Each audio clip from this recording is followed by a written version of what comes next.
ہاں کاشف، انتظام ہو گیا ہے، میں کوئی غلطی برداشت نہیں کروں گا۔ جی سر، مولوی اور گواہ میں لے آیا ہوں۔ اوکے ویٹ کرو، میں آ رہا ہوں۔ اور ہاں، میرے نکاح کی پکچرز میرے پیارے سسر صاحب تک پہنچا دینا، لیکن وہ پکچرز ایسی ہوں جن میں میرا چہرہ زیادہ واضح نہ ہو۔ یس سر۔ 4 منٹ بعد ہی وہ باہر تھی اور اس وقت کالے اور سرخ امتیاز کے جوڑے میں ملبوس سامنے والے پر بجلیاں گرانے کو تیار تھی۔ کالا رنگ شاید ہی کسی نے اپنی شادی میں پہنا ہو، لیکن اس کی شادی کون سی نارمل شادی تھی؟ اس کی قسمت بھی اس جوڑے کی طرح سیاہ تھی۔ اذلان نے سر اٹھا کر دیکھا تو 2 منٹ کے لیے وہ اس کے سحر میں گرفتار ہوا تھا۔ بلا شبہ اس جیسی دلہن ہر کوئی اپنی زندگی میں چاہے گا، اور فوراً سے پہلے اس نے خود کو اس کے حصار سے آزاد کیا تھا۔ آ گئی ہو، چلو اب یہ جولری پہنو۔ میں یہ سب نہیں پہنتی، پہلے نہیں پہنتی تھی، اب پہنو گی، آؤ۔ منال نے خاموشی سے اس کی بات پر عمل کیا اور ساری جویلری اٹھا کر پہنی۔ یہ لگاؤ۔ اذلان نے اس کے ہاتھ میں بلڈ ریڈ کلر کی لپسٹک تھمائی۔ منال نے پکڑی نہیں، وہ خود کو اب تک اس بات پر راضی نہیں کر پا رہی تھی کہ آج اس کی شادی ہو رہی ہے۔ اب اذلان آگے بڑھا اور اس کی تھوڑی کو سختی سے پکڑا اور اس کے ہونٹوں پر لپسٹک لگائی اور آنکھوں میں کاجل، اور وہ ساکت کھڑی خود کے ساتھ یہ سب ہوتے دیکھ رہی تھی۔ اذلان نے اس کا ہاتھ پکڑا اور باہر لے آیا، جہاں مولوی اور گواہ سب اسی کے انتظار میں تھے۔ منال کے حسن کو دیکھ کر وہاں ہر کوئی اس کی طرف متوجہ ہوا تھا۔ مولوی صاحب، نکاح پڑھانا شروع کریں، اس کی سرد آواز گونجی تھی۔ منال سلیمان اگلے 5 منٹ میں منال اذلان شاہ بن گئی تھی۔ اس کے آنسو لڑیوں کی صورت اس کی آنکھوں سے اس کے دامن پر گر رہے تھے۔ اذلان نے سب سے مبارکباد وصول کی، اور اب وہ سب کو فارغ کر کے واپس آیا تو وہ اب تک وہیں بیٹھی رو رہی تھی۔ اس نے منال کا ہاتھ دبوچا اور اپنے ساتھ اپنے کمرے میں لے گیا، اور منال کسی کٹی ڈور کی مانند اس کے ساتھ کھنچتی چلی گئی۔ اذلان نے لا کر اسے دھکا دیا اور وہ گرتے گرتے بچی۔ Welcome to my life and in my room Mrs Azlan Shah. آگے سے کوئی جواب نہ پا کر وہ اس کے قریب گیا۔ تھینک یو بولو۔ منال نے اب روتے روتے چہرہ اوپر اٹھایا۔ میں نے کہا ہے تھینک یو بولو۔ اب وہ سرد آواز میں بولا، تھینک یو۔ تمہیں پتہ ہے تم کتنی خوش قسمت ہو، تمہاری اذلان شاہ سے شادی ہوئی ہے، جس سے بات کرنے کے لیے بھی لڑکیاں ترستی ہیں۔ اس کے دائیں ہاتھ کی انگلی اب منال کے چہرے پر لکیر بنا رہی تھی۔ منال نے جھٹکے سے اس کا ہاتھ ہٹایا۔ اذلان کو غصہ آیا اس کی حرکت پر۔ اس نے خود پر کنٹرول کیا اور جا کر بیڈ پر بیٹھ گیا۔ یہاں آؤ۔ منال اس کی سرد آنکھوں میں دیکھتی چھوٹے چھوٹے قدم اٹھاتی اس کے پاس آئی۔ جوتے اتارو۔ منال کی آنکھیں پھر نم ہوئی تھیں۔ اسے سمجھ نہیں آ رہی تھی کہ آخر اس نے سامنے بیٹھے شخص کا بگاڑا کیا ہے۔ وہ تو نہ اسے جانتی تھی۔ اس نے پہلے اسے اٹھوایا، زبردستی نکاح کیا اور اب یہ سب، لیکن خاموشی سے اس کی بات پر عمل کیا کیونکہ وہ سائڈ ٹیبل پر وہی اسکارپیوز والا ڈبہ دیکھ چکی تھی۔ اذلان نے اب ساتھ سگریٹ سلگائی۔ یہ اس کا اپنی بہن کے قتل کے غم کو کم کرنے کی ایک کمزور سی کوشش تھی۔ اب اس نے اس کے جوتے اتار دیے اور جانے لگی تو وہ پھر بولا، جانے کا نہیں بولا ہے اب میں نے، یہ شیروانی اتارو میری۔ نہیں پلیز منال، جو میں کہتا جا رہا ہوں وہ کرو ڈارلنگ، نہیں تو۔ اس نے ڈبے پر ہاتھ رکھا۔ منال اس کے قریب آئی اور اس کی شیروانی کے بٹن کھولنے لگی۔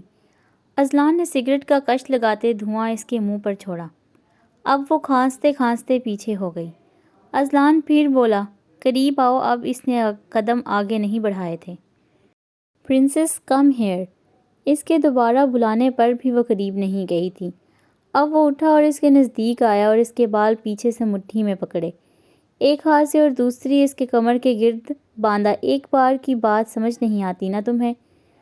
چھوڑو مجھے، درد ہو رہا ہے۔ درد تو تم اب آہستہ آہستہ جانو گی ڈارلنگ کہ کیا ہوتا ہے۔ تم نے اور تمہارے بھائی نے کبھی سوچا ہے کہ میری وفا کو کتنی تکلیف ہوئی ہوگی جب تمہارے بھائی نے اسے درندگی کا نشانہ بنایا اور بعد میں اس کا قتل کر دیا؟ بولو، خاموش کیوں ہو؟ جواب دو۔ بھائی ایسا کر ہی نہیں سکتے، تم بکواس کر رہے ہو، جھوٹ بول رہے ہو۔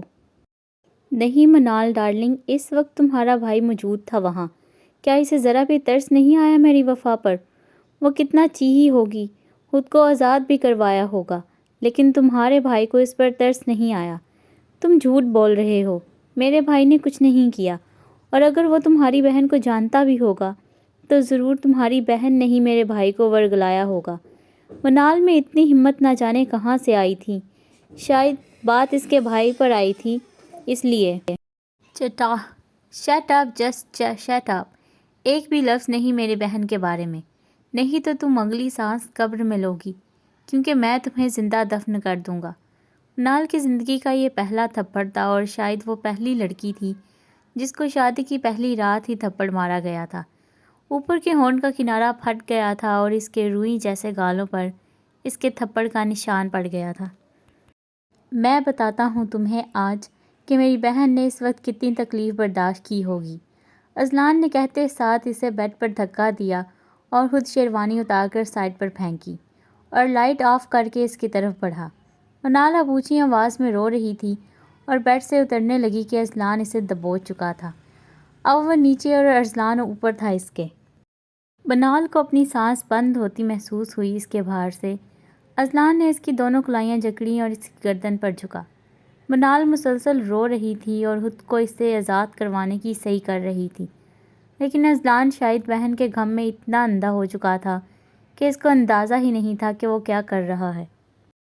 اب اذلان نے اس کے لہنگے کی چولی کے پیچھے سے ڈوری کھینچ کر کھولی جو ٹوٹ گئی، اور اس پر لگے موتی زمین پر گرے، اپنے اوپر ہوئے ستم پر ماتم کنا تھے۔ نہیں پلیز، تمہیں اللہ کا واسطہ ہے، مجھے معاف کر دو، تم جو کہو گے میں کروں گی، لیکن… اذلان تو جیسے کچھ سننے کو تیار ہی نہیں تھا۔ اب اذلان کا ہاتھ اسے اپنی چولی کے اندر اس کی کمر پر محسوس ہوا، اور شاید وہ کانچ کی گڑیا یہاں تک ہی برداشت کر سکتی تھی۔ اذلان، جس کا منہ اس کے بالوں میں گم تھا، اچانک اسے محسوس ہوا جیسے منال کی مذمت بند ہو گئی ہو۔ اس نے فوراً سر اٹھا کر دیکھا تو وہ ہوش و گرد سے بیگانہ پڑی تھی۔ اوہ شٹ، منال اٹھو! منال، یہ میں نے کیا کرنے جا رہا تھا؟ اذلان کو خود سے نفرت محسوس ہوئی۔ جو اس کی بہن کے ساتھ ہوا تھا، آج وہ کسی کے بہن کے ساتھ کرنے جا رہا تھا۔ اس نے اپنا ہاتھ ساتھ پڑے واز پر مارا اور اپنا ہاتھ زخمی کر لیا۔ شکر ہے میں نے کچھ کیا نہیں، یہ بے ہوش ہوگی۔ اذلان کو اس بات کا اطمینان تھا کہ ابھی حدود سے آگے نہیں بڑھا، اور شاید اسے ڈرانا چاہتا تھا جس میں وہ 100% کامیاب رہا تھا۔ اس کی نظر اس پر گئی تو ایک منٹ کے لیے اسے خود سے شرم آئی، کیونکہ منال کا ہونٹ پھٹا ہوا تھا۔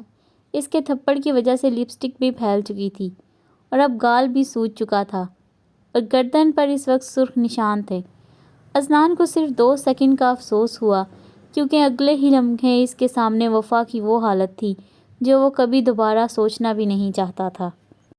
اس کو اطمینان تھا کہ اللہ تعالیٰ نے اسے اس لڑکی کی عزت خراب کرنے سے روک لیا تھا، لیکن اس کی ساری ہمدردی جو تھوڑی دیر پہلے منال سے تھی، وہ اب ختم ہو چکی تھی۔ اس نے ساتھ پڑے گلاس سے اس کے چہرے پر پانی کا چھڑکاؤ کیا تو وہ ہلکا سا کسمسائی۔ اذلان کو اب تھوڑا اطمینان ہوا، کیونکہ منال صرف اس کے ڈر کی وجہ سے بے ہوش ہوئی تھی۔ اس نے اسے سیدھا کر کے لٹایا، اس کے ہونٹوں اور گال پر نہ چاہتے ہوئے بھی ٹیوب لگائی، ٹیشو سے اس کی لپسٹک صاف کی، اس کی جیولری اتار کر سائڈ پر رکھی، اس پر کمفرٹر اوڑھایا اور خود سگریٹ لے کر ٹیرس پر آ گیا۔ جو بھی ہو، مگر وہ انسانیت کے درجے سے نہیں گر سکتا تھا۔ اس ناول کو ریڈ کرنے کا آپ کا بہت شکریہ، اور اگر آپ کو اس کے پارٹ ڈھونڈنے میں مشکل پیش آئے تو آپ پلیز کائنڈلی چینل کی پلے لسٹ وزٹ کر لیجئے گا۔ شکریہ۔